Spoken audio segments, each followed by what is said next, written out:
আসসালামু আলাইকুম ভাই বোনেরা, আপনারা সবাই কেমন আছেন? আশা করি আপনারা সবাই ভালো আছেন। আলহামদুলিল্লাহ আমিও ভালো আছি। নরিন ফ্যামিলি ব্লগারে জানাই স্বাগত। এটা কিন্তু একটু খুশিতেই কিন্তু ভিডিওটাও যেমন শুরু করলাম, বিকেল দিকতে বেশ ভীষণভাবেই আমি খুশি ছিলাম, কারণ আপনাদের ভাইয়াই কিন্তু আজকে আমার আব্বুর বাসায় কিন্তু আসতেছে।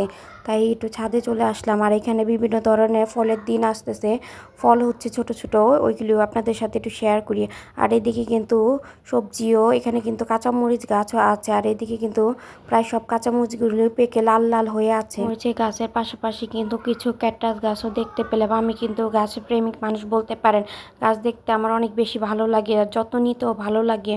এই গাছগুলো দেখতেছিলাম, ভীষণই ভালো লাগতেছিল, আর আপনাদের সাথে শেয়ার করছি। আর আমার সাথেই কিন্তু আমার মেয়েটাও কিন্তু আছে, কারণ আমি মনে করি মায়ের সাথে মেয়েকে যেমন মানায়, ঠিক সাথে নিয়ে সব জায়গায় যাওয়া প্রয়োজন।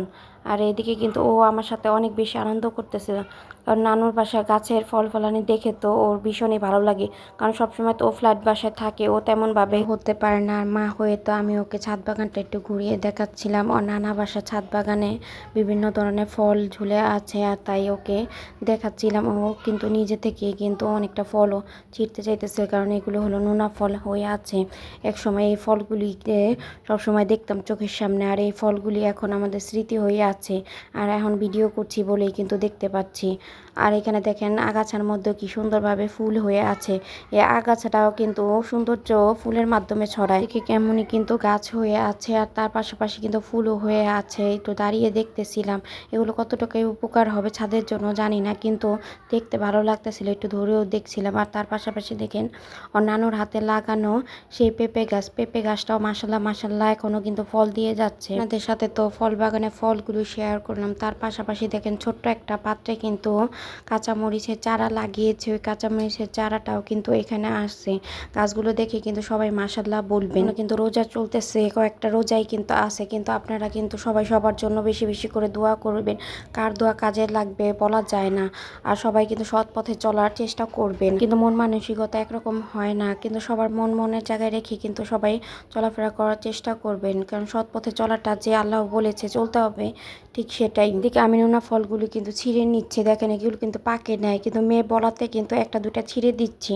আর দেখে দেখে ছিঁড়তেছিলাম, দেখি পাকা আছে নাকি। উপরে অনেক উপরে ডালেই কিন্তু পাকা ছিল, কিন্তু পারতেছিলাম না। তো এদিকে মেয়ের জন্য কয়েকটা পারলাম।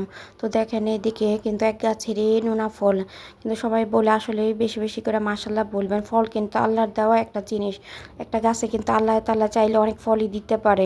আর এদিকে দেখেন প্লেট ভর্তি কিন্তু ইফতারি নিয়ে বসে পড়েছি। এই ইফতারিগুলি কিন্তু আমার আব্বু বানিয়েছিল। ইফতারির সাথে সাথে কিন্তু বিভিন্ন ধরনের ফলও আছে, কিন্তু সেই আনন্দটা কিন্তু আজকেও পাচ্ছি, কারণ ভয়েস দিচ্ছি তো শ্বশুর বাড়ি বসে, তাই ভয়েস দিচ্ছি। আর কিন্তু এই ভিডিওগুলি আমিও দেখতেছি, ইনশাল্লাহ আপনারাও দেখবেন, আপনাদেরকে ভালো লাগবে। আর আপনাদের যদি মূল্যবান বক্তব্যটা বা মন্তব্যটা জানাতে চান তাহলে অবশ্যই জানাতে পারেন। দিতে দিতে কিন্তু সেই বৃষ্টিও চলে আসলো, ঝুম বৃষ্টি কিন্তু বাহিরে হচ্ছে, তাই ভয়েস দিচ্ছি, তবুও কিন্তু এইদিকে বৃষ্টির শব্দটা আপনারা পেতে পারেন। আর এদিকে কিন্তু ওই দিনই কিন্তু আমরা চলে আসছিলাম শ্বশুর বাড়িতে। আসার পরপরই কিন্তু মেয়ে এদিকে দেখেন, ও কিন্তু রোজা রাখুক আর না রাখুক, রোজা ওর জন্য কিন্তু এইসব বানিয়েছিলাম, ও নিজে নিজে কাটতেছে। ওর জন্য দোয়া করবেন। ভিডিওটা এই পর্যন্তই, পরবর্তী ভিডিও দেখার জন্য সাবস্ক্রাইব করুন। আল্লাহ হাফেজ।